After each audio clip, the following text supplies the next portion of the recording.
I can't believe it's almost Valentine's Day. I don't have a Valentine. Will you be my Valentine? We could just have like a group Valentine, a collective What's the Dill Valentine. That'd be so fun.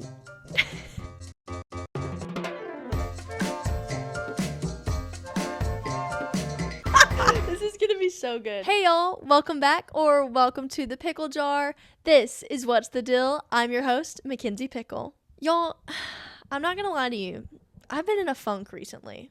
There's nothing wrong, so to speak. Like, life is good, you know, it's just the same old, going to work, you know, going to church, hanging with my friends. It's like nothing is bad. I'm just like mentally kind of drained. I also have been a little under the weather, like not feeling the best, so that's probably got something to do with it. But like, I know that these times happen, like that you just get into funks and that happens, but I don't like it. And I know like nobody likes being it, you know, like I get that, but to be quite honest, like I didn't even want to record today. Like I just feel very unmotivated recently and very just like blah. I don't know. I'm hoping that I'll get out of it soon, but I am looking forward to this week because it's Valentine's Day and I love Valentine's Day. I know a lot of people just view Valentine's Day as like a couple holiday, and like if you're not in a couple, it's kind of sad.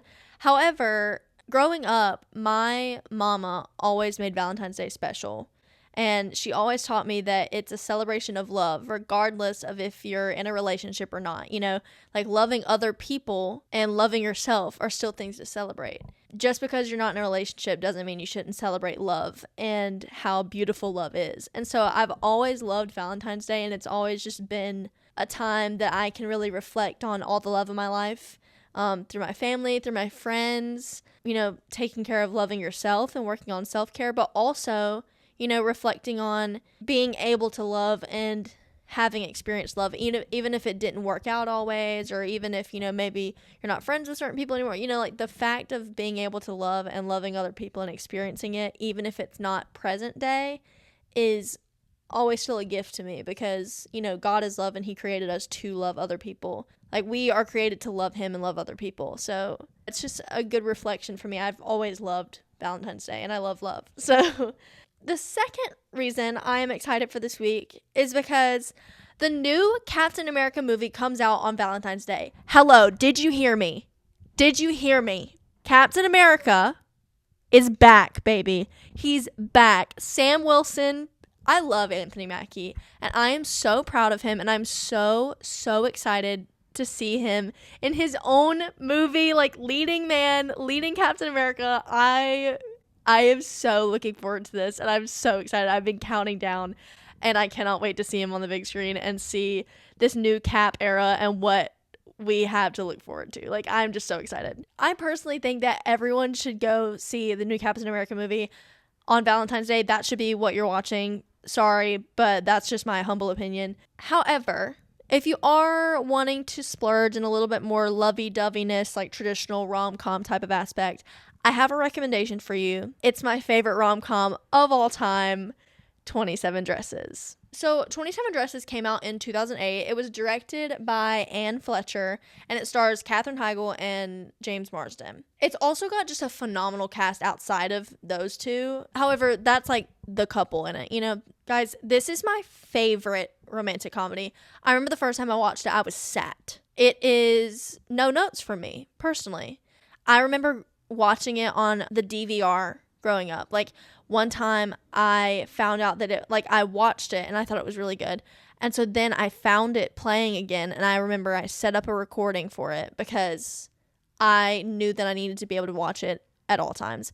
And I played that movie so many times. I just love it so much. I quote it a good bit, not like all the time, not as much as other movies and like TV shows that I quote, but I did find out like the other day that I did quote it more than I thought I did. And because I had said one accidentally, and I was like, wait, that's a quote. And then I watched 27 Dresses and was like, I say this all the time, and I didn't realize I just subconsciously have been quoting this movie all the time. I want to talk about a few key points because it's a rom-com, and we talked about rom-coms before and like that genre. And I also don't want to, like, I just want you to go watch it because it's just so good. First of all, the soundtrack Come on. The soundtrack is golden. It's iconic. It's perfect. And to me, it fits the vibe of each scene so well. It definitely carries the mood exactly how it needs to. It's phenomenal. It's just so well done. And the casting I've already talked about is really good. Like, the entire cast is phenomenal, very believable. It feels very, I don't know if this makes sense, but it feels very like real life. Like, I know it's a rom-com and I know it's like crazy, whoa, what's happening, whatever, but like the chemistry between characters, like, it makes sense that Tess and Jane are siblings. Like, to me, it just like, it feels very like I just have been dropped into these people's world. Like, it doesn't necessarily feel like a movie a ton, which is great. Also, just like really quick, James Marsden, I love you so much. I love you so much.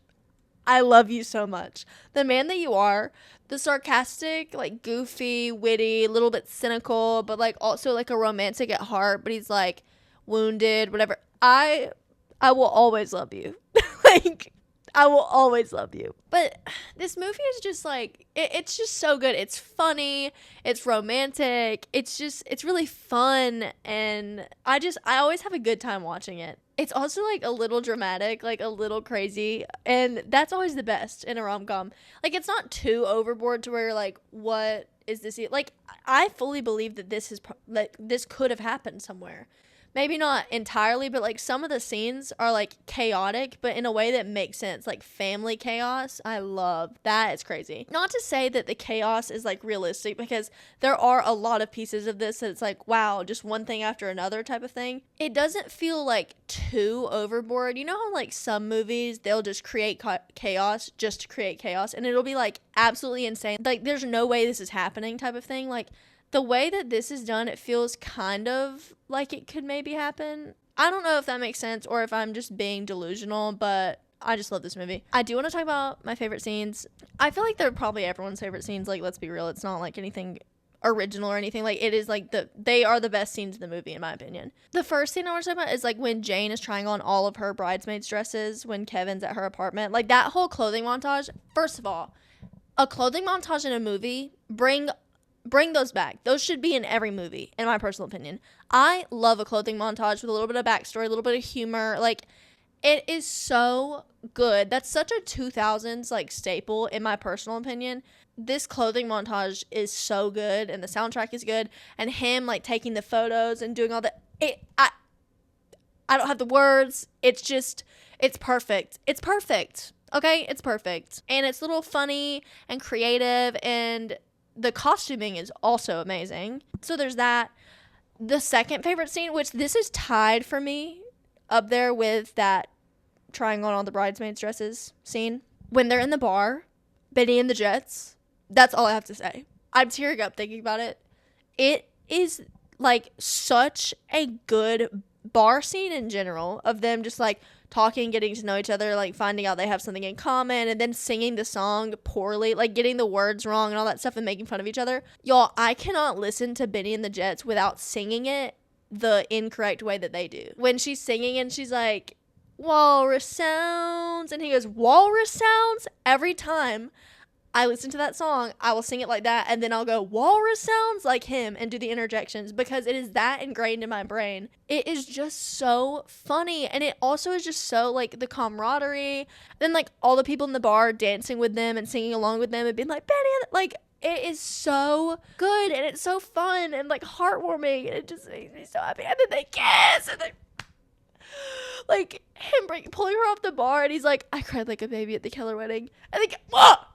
Whoa! What do you mean? What do you mean? What do you mean?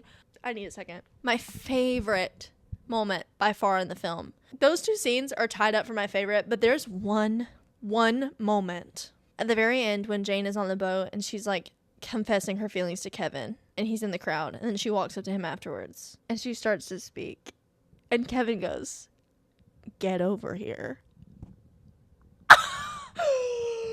Hello? I can't breathe. Get over here. Anything you say.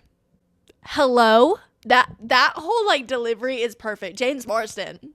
Like, the man that you are. I just love, like, she's like, Kevin, get over here. And then she looks at him, and then he gives her that look, and he's like, and then they kiss. Ow! Then they kiss. Ow! Ow! What do you mean, get over here? And then he gives her that look like, I know you're not waiting another second. This is what women want. This is what women want. At least this is what this woman wants. Hello? It shakes me to my core every single time I watch it. I lose my mind every single time I watch it. Like, when I watched it the other day, I was watching it with my friends. I fell on the floor. It makes my brain have to recalculate. Like, I don't. This movie is so creative. The storyline with the bridesmaids' dresses and the ending at her own wedding, having all of those brides from the weddings that she was in wear the bridesmaids' dresses that they made her wear at her wedding. That was probably the worst way to describe that. But you know what I'm saying. All 27 dresses at her wedding. Phenomenal. Phenomenal. So clever and fun. The whole Tess and George storyline, and also their chemistry of, like, when they re-meet each other at Jane's wedding at the very end. Like, they end up together. Let's be so real. I think that they end up together. Because you can't fake their chemistry. Yes, Tess lied to George, but they did have fun together, and they did have, like, a good chemistry, good, like, camaraderie and stuff. And even at the wedding, like, they meet, and they're, like, smiling and, like, still have chemistry with each other, and are still kind of flirting. And then when she's walking down the aisle, she, like, makes eye contact with him. Hello? They're gonna get together. After the movie, like, it's over with, Tess and George get together. You cannot tell me that they don't. I have no notes, and I'm gonna rate it a 5 out of 5. Like, it's certified delicious in my book. I want to say something really fast because I've given this movie a 5 out of 5, and I know some of the other movies I've rated on the podcast, you know, that have a 5 out of 5, and they're not necessarily in the same ballpark, and I want to address that. Number one, like, technically and, like, quality-wise, no. Is 27 Dresses the same category and level as Jordan Peele's Us? No. I am not in any way, shape, or form saying that they are even in the same league, because they're not. Jordan Peele's Us is probably, like, one of the most perfect movies ever made on this entire planet. However, this is, like, my ranking, like, Pickle's scale of great movies. And to me, this rom-com is a 5 out of 5 great movie. It has all the things I want in a movie, especially in a romantic comedy. Does that make sense? To be completely honest, even if it doesn't, like, I'm still giving it a 5 out of 5. Like, I'm sorry. It's certified delicious because I fully recommend it 100%. Like, it's one of my favorite movies. It's on my favorite movies list. It's certified delicious and amazing. Before we end the podcast today, I did want to give you some other rom-com recommendations because it's Valentine's Day. It's so much fun to turn on a rom-com. I do love them. 27 Dresses is my ultimate favorite rom-com. However, there are a few others that I just love. Some of my favorite movies just to cut on and stuff, and I love them. That's what they are. So I'm gonna read a little list for you. Bride Wars, stop. So good. So good. You have to watch it. Great cast. It's so good. Super funny. She's the Man. Come on. We all know. How to Lose a Guy in 10 Days. Do I even have to? Hello? Diary of a Mad Black Woman. If you have never watched that movie, drop everything you're doing and go watch it right now. I grew up watching that with my mom. Hello. The Breakup, Jennifer Aniston, and Vince Vaughn. Hello. And it was right up. The lore on that movie is crazy, first of all. That movie in general is just so good. A little heartbreaking, just slightly, but it's good. Sweet Home Alabama, Queen Reese Witherspoon herself. And last but not least, I have, like, an action rom-com, Mr. and Mrs. Smith, the Brad Pitt and Angelina Jolie one. Really fast that I just need to talk about because I just realized I put The Breakup with Jennifer Aniston and Mr. and Mrs. Smith with Brad Pitt and Angelina Jolie. And, like, this is just hearsay that I've read all about Brangelina and Brad and Jennifer and Brad leaving Jennifer for Angelina. I've heard a few of these through the grapevine. Don't know if this is true or not, but apparently Brad cheated on Jennifer Aniston, does, like, Mr. and Mrs. Smith with Angelina Jolie, who he cheated on Jennifer Aniston with. Like, they're currently in an affair, which, like, I hate to say it, Mr. and Mrs. Smith, their chemistry is off the charts, probably because of the affair, but, like, it's off the charts. And then The Breakup is the movie that Jennifer Aniston does, and it's, like, either during her divorce with Brad Pitt or, like, right after her divorce with Brad Pitt. Like, it's around, like, she still would have been upset about Brad. Vince Vaughn is her opposite in The Breakup, but Vince Vaughn is also in Mr. and Mrs. Smith. I bet you that man has all of the tea. You know what I mean? Like, he was on set of Mr. and Mrs. Smith with Brad Pitt and Angelina Jolie, so he probably saw the affair, saw like what was happening, and then he does the breakup with Jennifer Aniston, probably heard her side of the story too. Like, to be a fly on the wall, to be him specifically in that situation, like that is the ultimate fly on the wall situation. What? Anyways, that has nothing to do with anything. I just wanted to yap about it. Pickle's pick of this week is La Maritza. I apologize if I didn't say that right. By Sylvie Vartan. It's a French song. And if I'm being completely honest with you, I have no clue what it's saying or what it means. I like the vibe. I dig it. I think it's cool. It's very pretty. I've been listening to it on repeat recently because I think it's pretty and it scratches my brain in the right way. So go check it out. It's really good. Well, that's all that I have for you. I hope you have a wonderful Valentine's Day. And I want you to remember that you are loved and you're important. Thank you so much for tuning in. However you decide to tune in, please make sure to share with your family and your friends. Like this podcast, subscribe to the YouTube, follow on Instagram and TikTok, download the podcast, review it, comment on it, do whatever you can. Please support the show. It really does mean the world to me, and I am very grateful for all the encouragement and the support so far, and I'm looking forward to next week when I get to see you again. I love you so much. It's time to close the jar. Bye.